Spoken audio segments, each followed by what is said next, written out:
I read Rhona Graff's testimony in Donald Trump's New York criminal trials that you don't have to. The prosecution starts off by asking her if she has a job, and she's like, no, I'm unemployed. But she did work for the Trump org from 1987 to 2021, I think, 34 years. She starts off as an executive assistant, then she becomes a senior executive, then she becomes the assistant to the president, then she becomes a senior vice president. During this time, Donald Trump is the president of the Trump org, and then the president, and Rhona Graff, while he's at the Trump org, works directly with him in New York. She sits first in a little Mad Men style, I guess, is how I'm picturing it, desk outside of his office. And then eventually when she's got a higher title, she's got another office and it's directly adjacent to his office, like conjoining motel rooms that you might get if you're traveling with your children, but offices. And I don't think there was a door. We find out, we know if we've been watching the news, but we find out officially that she does not want to be there. She's under subpoena and she's got 2 lawyers who are paid for by the Trump organization. The prosecution is like, were you in charge of Mr. Trump's calendar and contact lists while you were working there? And she was like, yes.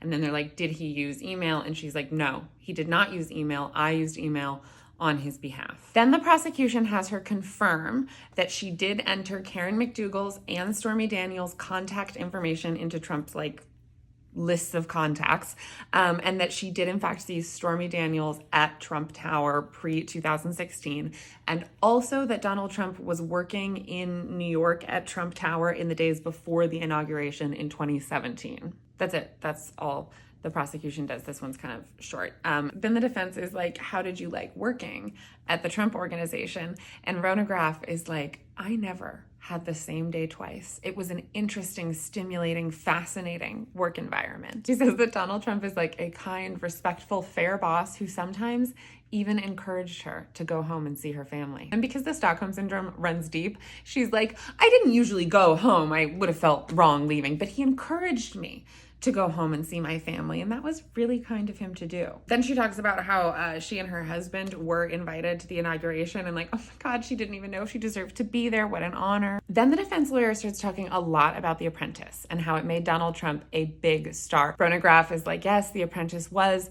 very popular. And then the lawyer starts talking about how Donald Trump wanted to have controversial figures on the show. And wasn't he talking about Stormy Daniels and how she would be a great controversial figure to have on the show? And can you, Rhona Graff, please confirm for me that you heard through your office wall Donald Trump talking about Stormy Daniels, right?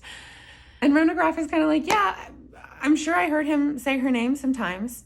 Honestly, her whole testimony feels very just exposition for what's to come, because the next part they get to is, wasn't Donald Trump often distracted while he was signing checks? Didn't you see him sign checks on the phone? Didn't you see him sign lots of checks at once? He was totally just signing whatever checks came through, right? The very diligent businessman that we're representing. Are you tired of these? How tired of these are you? Because Gary Farrow, who was Michael Cohen's personal banker at First Republic, the guy who was assigned to his account, he's next. Do you want to hear about it?